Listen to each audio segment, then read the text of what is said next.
Students आइए start करें आज का session. Python boot camp day 2 का फर्स्ट सेशन। इन सेशंस का एम क्या है? इन सेशंस का एम है आपको पाइथन की कंप्लीट नॉलेज देना और साथ ही साथ आपसे पाइथन को इस्तेमाल करके वेबसाइट डेवलप करवाना। और इस तरह से आप कोई भी वेबसाइट डेवलप कर सकते हो, पर इसके लिए आपको हर एक सेशन अच्छे से देखना है, पाइथन की कंप्लीट नॉलेज लेनी है। तो चलिए आज के सेशन में हम सीखेंगे पाइथन का नेक्स्ट टॉपिक है प्रोग्रामिंग पैराडिम्स। क्या होते हैं प्रोग्रामिंग पैराडिम्स? पाइथन में हम एक प्रोग्राम को अलग अलग तरीकों के साथ लिख सकते हैं, या किसी भी लैंग्वेज में जब हम एक प्रोग्राम को अलग अलग तरीकों से लिख सकें तो उन तरीकों को पैराडिम्स कहते हैं। तो क्या है paradigms? There are different styles for writing programs. एक प्रोग्राम्स को लिखने के अलग अलग तरीके होते हैं, उन तरीकों को पैराडिम्स कहते हैं। और पाइथन कितने तरीके देती है हमें एक प्रोग्राम लिखने के? एक प्रोग्राम को हम 3 तरीकों के साथ लिख सकते हैं, 3 वेज के साथ लिख सकते हैं। एक है आप प्रोग्राम स्ट्रक्चर्ड वे में भी लिख सकते हो, दूसरा आप फंक्शनल वे में लिख सकते हो, तीसरा आप ऑब्जेक्ट ओरिएंटेड वाले तरीके से भी अपना प्रोग्राम बना सकते हो। तो अब सीखते हैं एक एक करके कि कैसे स्ट्रक्चर्ड प्रोग्राम किसे कहते हैं, कैसे बनाया जाता है। Structured programming is a method of writing programs using sequence, decision construct और iterative construct। तो स्ट्रक्चर्ड प्रोग्राम को हम 3 तरीकों से लिख सकते हैं। तो इसके आगे फर्दर 3 टाइप हो गई। तो एक है सीक्वेंस में लिख सकते हैं, दूसरा डिसीजन कॉन्स्ट्रक्ट को इस्तेमाल करके लिख सकते हैं, तीसरा इटरेटिव कॉन्स्ट्रक्ट्स को। तो आपको यहाँ पे जो स्पेशल वर्ड्स यूज हो रहे हैं स्पेशल नोट करने हैं और याद रखने हैं। तो एक कौन सा तरीका है? सीक्वेंस। कि आप पहला तरीका सीक्वेंस वाला तरीका, इसमें जब प्रोग्राम लिखा जाता है सिंपल तरीका है। जब आप कोई प्रोग्राम लिखोगे तो एक कमांड लिखोगे, फिर दूसरी लिखोगे, फिर तीसरी लिखोगे and so on, fourth fifth and लिखते जाओगे। तो जब ये प्रोग्राम आपका चलेगा तो कंप्यूटर कैसे चलाएगा? पहले पहली कमांड चलाएगा, फिर दूसरी चलाएगा, फिर तीसरी चलाएगा। तो इस तरह से सारी कमांड एक एक करके एक के बाद दूसरी चलती जाएंगी। तो ऐसे प्रोग्राम को सीक्वेंशियल प्रोग्राम कहते हैं। तो ये सीक्वेंशियल प्रोग्राम स्ट्रक्चर्ड प्रोग्राम भी कहलाता है। तो एग्जांपल जैसे आपने देखा है 4 कमांड्स हमने लिखी हैं, तो चारों कमांड्स जो हैं वो सीक्वेंस में चलेंगी। पहले a=10, फिर b=20 वाली, फिर c=a+b वाली, प्रिंट c वाली। तो इस तरह से हम प्रोग्राम सीक्वेंशियल बनाएंगे, सीखेंगे भी। और नेक्स्ट है कौन सा तरीका? डिसीजन कॉन्स्ट्रक्ट वाला तरीका, कि हम प्रोग्राम डिसीजन कॉन्स्ट्रक्ट वाले तरीके से भी लिख सकते हैं। डिसीजन कॉन्स्ट्रक्ट वाले तरीके से जब प्रोग्राम लिखा जाता है तो हम इसमें इफ़ का इस्तेमाल करते हैं। तो इफ़ का इस्तेमाल कब करते हैं? जब हमने किसी चीज़ को चेक करके कोई काम करना है। जब भी हमने कोई काम किसी चीज़ को चेक करके करना है, मान लो एक वेरिएबल है, उसमें हमने कौन सी वैल्यू रखी है। अगर 50 वैल्यू रखी है तो हमने पास दिखाना है, अगर 50 से कम वैल्यू है तो फेल दिखाना है। क्या कि अगर एक वेरिएबल हमने लिया, उसमें हमने 50 या 50 से ज़्यादा वैल्यू अगर हो तो पास दिखाए, नहीं तो फेल दिखाए। तो उस वेरिएबल की वैल्यू को चेक करना पड़ेगा। तो वो किसके साथ चेक किया जाएगा? इफ़ के साथ। तो इफ़ को क्या कहते हैं? डिसीजन कॉन्स्ट्रक्ट कहते हैं। तो जो प्रोग्राम इफ़ को इस्तेमाल करके लिखा जाता है वो डिसीजन कॉन्स्ट्रक्ट वाला प्रोग्राम कहलाता है और स्ट्रक्चर्ड प्रोग्राम भी कहलाता है।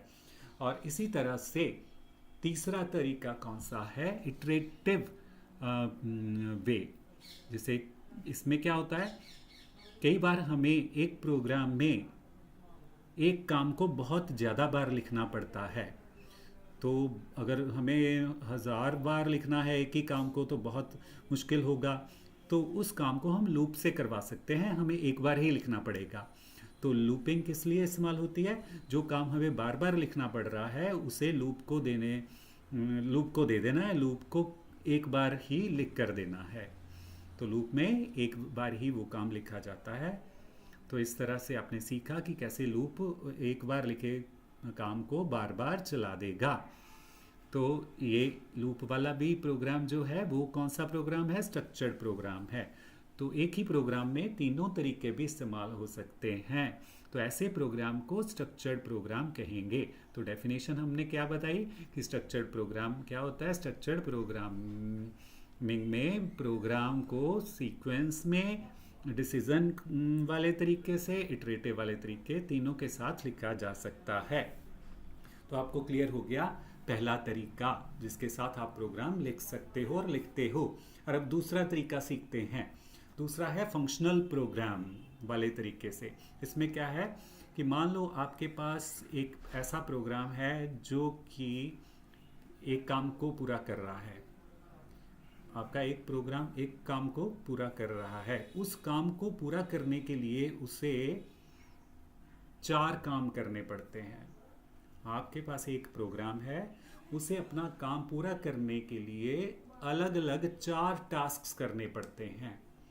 तो आपको क्या करना होगा, आपको उस बड़े प्रोग्राम को 4 अलग अलग पार्ट्स में डिवाइड करना होगा। तो फिर जब आप अलग अलग 4 पार्ट्स बना लोगे और अलग अलग पार्ट्स जो हैं अपना अपना काम करेंगे, जब उनका काम पूरा हो जाएगा तो उन सभी के काम को इकट्ठा करके मेन काम को पूरा कर लिया जाएगा। तो ऐसे प्रोग्राम को फंक्शनल प्रोग्राम कहते हैं। तो क्या होता है, where a large program is divided into smaller parts. इसमें एक बड़े प्रोग्राम को छोटे छोटे पार्ट्स में डिवाइड कर दिया जाता है और हर एक पार्ट अपना स्पेशल काम करता है।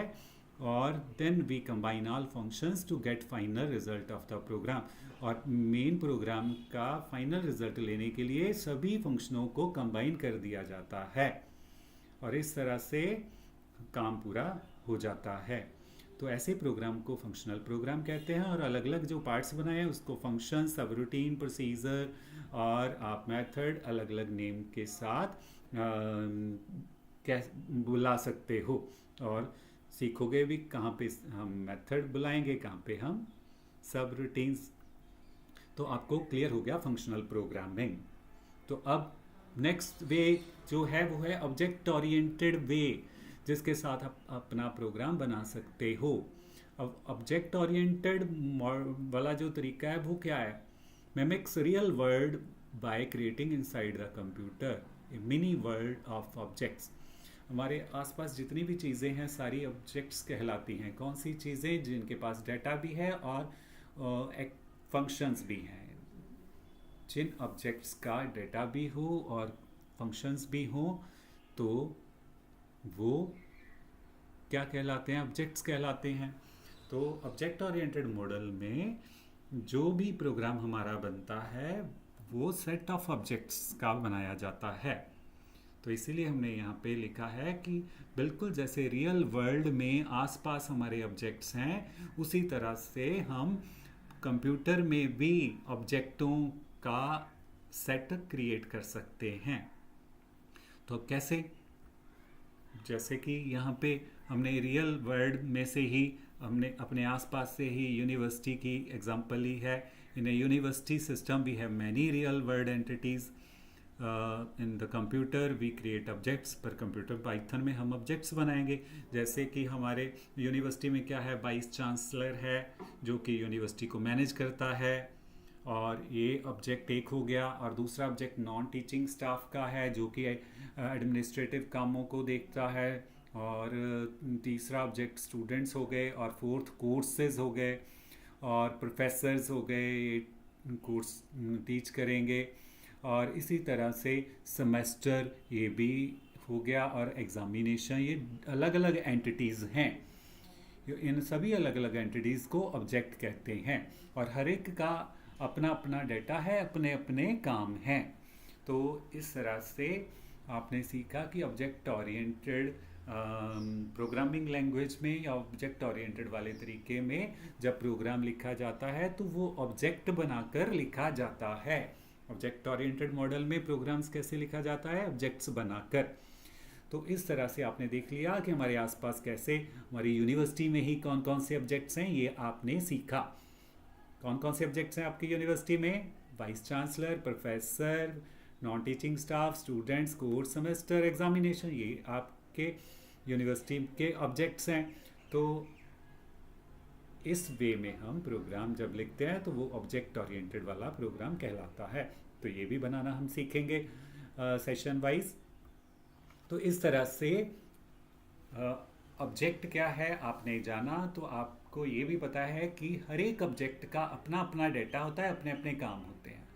और काम को फंक्शंस, मेथड्स भी कहते हैं हम।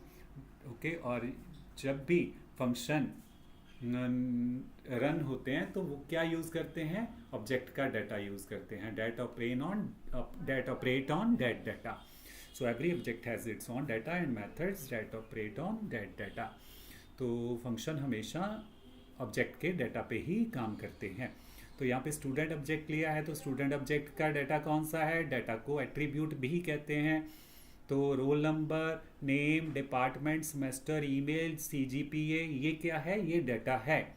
और 101 राहुल CSC 4, ये क्या है, ये वैल्यूज़ हैं, ये डाटा नहीं है, ये वैल्यूज़ हैं। हर एक ऑब्जेक्ट की वैल्यू अलग अलग होंगी, हर एक ऑब्जेक्ट की वैल्यू अलग अलग होंगी। हर एक के रोल नंबर अलग होगा, नेम अलग होगा, बट एट्रीब्यूट सेम होंगे हर एक ऑब्जेक्ट के। Roll number, name, department, roll number, name, department, semester, email, CGPA, ये क्या है, ये एट्रीब्यूट्स हैं, इन्हें डाटा भी कहते हैं। और 101 राहुल CSC, ये क्या है, ये वैल्यू है ऑब्जेक्ट की। और इसी तरह से हर एक ऑब्जेक्ट के मेथड भी होते हैं, आपको पता है मेथड्स को बिहेवियर भी कहते हैं। तो यहाँ पे ये स्टूडेंट ऑब्जेक्ट का क्या बिहेवियर है, कौन कौन से ये काम होंगे इसके, कोर्स रजिस्टर करवाना पड़ेगा, इसे क्लास अटेंड करनी पड़ेगी, सबमिट असाइनमेंट जो है सबमिट करनी पड़ेंगी, ये काम, और एग्ज़ाम के लिए अपीयर होना पड़ेगा, रिजल्ट्स भी व्यू करना पड़ेगा, CGPA भी कैलकुलेट करनी पड़ेगी। तो ये सारे काम किसके हैं, इस स्टूडेंट ऑब्जेक्ट्स के हैं। इसी तरह हर एक ऑब्जेक्ट के अपने अपने काम हैं और अपने अपने अपना डाटा है। तो आई होप कि आपको अच्छे से समझ आया होगा। तो इस तरह से student 1, so object student 2, student 3 objects हमने ले लिए। हर एक का एट्रीब्यूट सेम है बट वैल्यूज़ अलग अलग हैं, और काम सभी के एक हैं।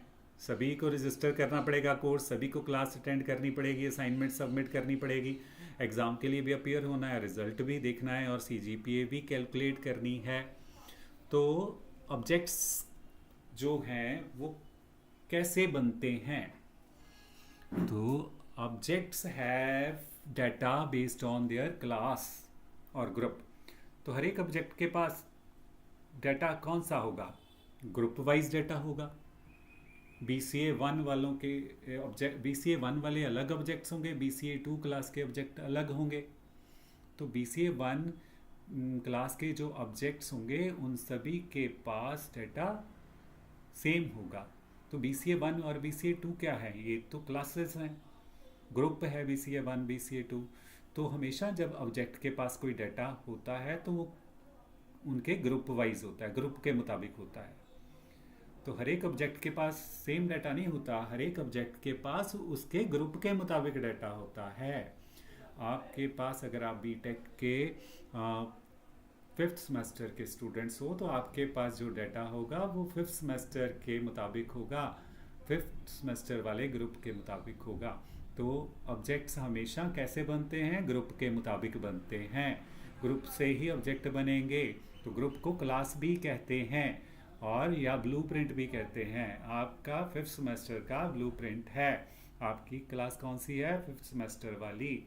तो ऑब्जेक्ट्स हमेशा कहाँ से बनते हैं, ग्रुप से बनते हैं, क्लासेस से बनते हैं, ब्लूप्रिंट से बनते हैं।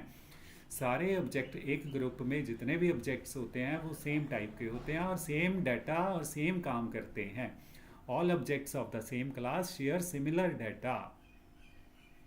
ओके, तो एक क्लास के जितने भी ऑब्जेक्ट्स होंगे वो सभी सेम डाटा वाले होंगे और उनके काम भी सेम होंगे, बट उनकी वैल्यूज़ अलग अलग होंगी। उनके object, each object has its on values. तो जैसे यहाँ पे हमने एग्जांपल में क्लियर कर दिया, स्टूडेंट 1 मान लो ये 5th सेमेस्टर वाले स्टूडेंट्स हैं। तो पहला स्टूडेंट, उसका रोल नंबर, नेम, CGPA और सेमेस्टर 4 लिख दिया। दूसरा स्टूडेंट भी उसी क्लास का है फिफ्थ सेमेस्टर वाला, तो स्टूडेंट 2 के वैल्यूज़ अलग अलग हैं। 102 प्रिया 9.10 CGPA और सेमेस्टर फोर्थ है, तो इसी तरह अमित का भी रोल नंबर 103, CGPA 7.95, सेमेस्टर है फोर्थ। तो फोर्थ सेमेस्टर में कि ये है, फिफ्थ के नहीं है। ये सारे ऑब्जेक्ट्स हमने लिए यहाँ पे। तो इस तरह से आपने सीखा कि ऑब्जेक्ट ओरिएंटेड वे में भी हम प्रोग्राम लिखते हैं, और जब हमने ऑब्जेक्ट्स बनाकर ही सारा प्रोग्राम लिखा है तो ऐसे प्रोग्राम को ऑब्जेक्ट ओरिएंटेड प्रोग्राम कहते हैं। तो आपको पता चल गया कि पाइथन में आप सीक्वेंशियल प्रोग्राम भी लिख सकते हो, सीक्वेंशियल में स्ट्रक्चर्ड प्रोग्राम भी लिख सकते हो, और आप फंक्शनल वाला प्रोग्राम भी लिख सकते हो, और आप ऑब्जेक्ट वाला प्रोग्राम भी लिख सकते हो। तो इस तरह से आपने सीखा डे 2 के फर्स्ट सेशन में पाइथन बूट कैंप के एक प्रोग्राम को कैसे लिखा जाता है। तो have a nice time, thank you, bye bye. Channel को सब्सक्राइब ज़रूर करें और अपने फ्रेंड्स से भी ज़रूर सब्सक्राइब करवाएं। Thank you, bye bye.